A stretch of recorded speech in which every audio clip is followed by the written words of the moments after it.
Eclesiastes capítulo 1. Tudo é vaidade. Palavras do pregador, filho de Davi, rei em Jerusalém. Vaidade de vaidade, diz o pregador, vaidade de vaidade, tudo é vaidade. Que vantagem tem o homem de todo o seu trabalho que faz debaixo do sol? Uma geração vai e outra geração vem, mas a terra para sempre permanece. Nasce o sol e o sol se põe e apressa-se em voltar ao lugar de onde nasceu. O vento vai para o sul e faz o seu giro para o norte, continuamente vai girando o vento, e volta fazendo os seus circuitos. Todos os rios vão para o mar, e contudo o mar não se enche. Ao lugar de onde os rios vieram, para ali voltam eles para correrem de novo. Todas as coisas são trabalhosas, mais do que o homem a pode exprimir. Os olhos não se fartam de ver, nem os ouvidos de ouvir. O que foi, isso é o que há de ser, e o que se fez, isso se fará. Não há nada de novo debaixo do sol. Há alguma coisa que se possa dizer? Veja, isto é novo, já existiu nos tempos passados, muito antes de nós. Já não há lembrança das coisas que se foram e das coisas que ainda virão também, delas não haverá lembrança entre os que virão depois delas. Eu, o pregador, fui rei sobre Israel em Jerusalém, e dediquei-me a investigar e a me informar com sabedoria de tudo o que acontece debaixo do céu. Esta enfadonha ocupação Deus deu aos filhos dos homens para nela os exercitar. Vi todas as obras que se fazem debaixo do sol e vi que tudo era vaidade e aflição de espírito. Aquilo que é torto não se pode endireitar, aquilo que é falta não se pode contar. Eu falei com o meu coração dizendo, eu me engrandeci, superei-me em sabedoria e todos os que vieram antes de mim em Jerusalém. O meu coração contemplou abundantemente a sabedoria e o conhecimento, e apliquei o meu coração para entender a sabedoria, os desvarios e as loucuras, e vim a saber que também isto era aflição de espírito, porque na muita sabedoria há muito enfado, e quanto maior o conhecimento, maior o trabalho. Eclesiastes capítulo 2. Os prazeres e a riqueza são vaidade. Eu disse a mim mesmo, ora venha, experimente a alegria, portanto sinta o prazer, mas eis que também isso era vaidade.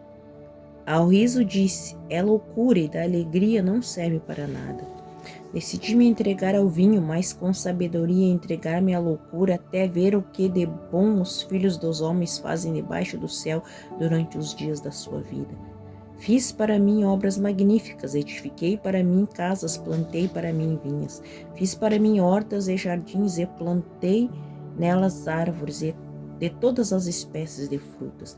Fiz para mim tanques de água para regar com eles o bosque em que reverdeciam as árvores. Adquiri servos e servas e tive servos nascidos em casa, também tive grande quantidade de gado e ovelha, mais do que todos os que vieram antes de mim em Jerusalém. Ajuntei também para mim prata e ouro e joias de reis, e das províncias provei-me de cantores e cantoras e de muitas mulheres e de instrumentos musicais de toda a espécie. Fui grande mais do que todos os que existiram antes de mim em Jerusalém, conservando comigo a minha sabedoria. E tudo o que eu desejei eu tive, nem privei o meu coração de alegria alguma, mas eu me alegrei por todo o meu trabalho, e esta foi a minha recompensa por todo o meu trabalho. E eu olhei para todas as obras que eu fiz e também para o trabalho que eu tinha feito e vi que tudo era vaidade. É inútil, que proveito nenhum havia debaixo do sol. Então passei a refletir na sabedoria, na loucura e na insensatez, pois o que fará o homem que suceder ao rei, o mesmo que outros já fizeram? Então eu vi que sabedoria é mais excelente do que a insensatez, assim como a luz é mais excelente do que as trevas. Os olhos do homem sábio estão na sua cabeça, mas o tolo anda em trevas. Então também eu entendi que o mesmo acontece a ambos. Assim eu disse a mim mesmo, o que acontece ao tolo, assim acontece comigo também. Por que então eu busquei mais sabedoria? Então eu disse a mim mesmo que também isto era vaidade, porque nunca haverá mais lembrança do sábio do que do tolo, porque nos dias futuros haverá total esquecimento de ambos.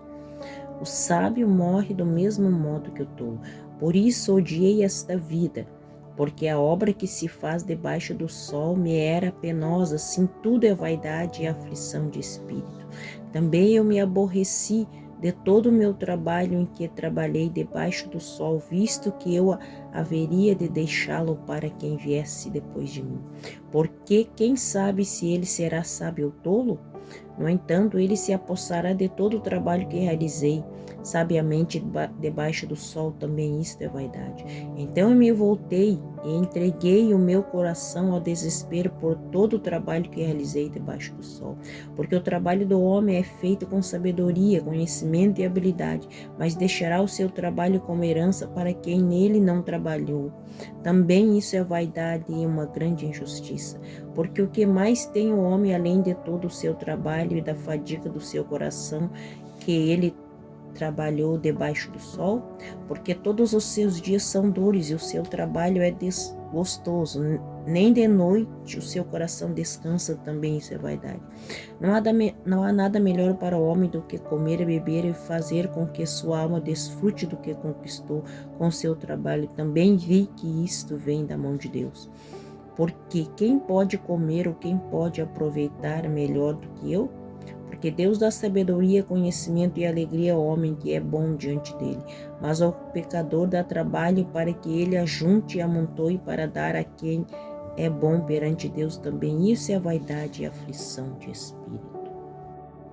Eclesiastes capítulo 3. Há tempo para tudo. Tudo tem o seu tempo determinado e há tempo para todo propósito debaixo do céu. Há tempo de nascer, há tempo de morrer, tempo de plantar e tempo de arrancar o que se plantou. Tempo de matar e tempo de curar, tempo de derrubar e tempo de edificar, tempo de chorar e tempo de rir, tempo de prantear e tempo de dançar, tempo de se espalhar pedras e tempo de ajuntar pedras, tempo de abraçar e tempo de deixar de abraçar, tempo de buscar e tempo de perder, tempo de guardar e tempo de lançar fora, tempo de rasgar e tempo de costurar, tempo de estar calado e tempo de falar, tempo de amar e tempo de odiar, tempo de guerra e tempo de paz. Que proveito tem o trabalho naquilo em que trabalha? Vi o trabalho que Deus deu aos filhos dos homens para com ele os afligir. Deus fez tudo formoso em seu tempo. Também pôs o mundo no coração do homem sem que esse possa descobrir a obra que Deus fez desde o princípio até o fim. Descobri que não há nada melhor para o homem do que se alegrar e fazer bem na sua vida. Sei também que todo homem pode comer, beber e desfrutar de tudo que conquistou com todo o seu trabalho. Isto é um dom de Deus. Eu sei que tudo que Deus faz durará eternamente. Nada se deve acrescentar e nada se deve tirar. Deus faz isso para que haja temor diante dele. O que é já foi, o que será também já foi. E Deus pede conta do que passou. Vi ainda debaixo do sol que no lugar do juízo havia ali maldade, e no lugar da justiça havia ali maldade. Então eu disse a mim mesmo: Deus julgará o justo e o ímpio, porque há tempo para todo o propósito e para toda obra. Eu disse mais sobre os filhos dos homens, que Deus os prove para que vejam que eles mesmos são como os animais. Porque o que acontece aos filhos dos homens também acontece aos animais. Como morre um, assim morre o outro. Todos têm o mesmo fôlego. E a vantagem dos homens sobre os animais não é nenhuma. Como se pode ver, tudo é vaidade. Todos vão para um lugar, todos foram feitos do pó e todos voltarão ao pó. Quem sabe se o fôlego do homem vai para cima e o fôlego dos animais vai para baixo da terra?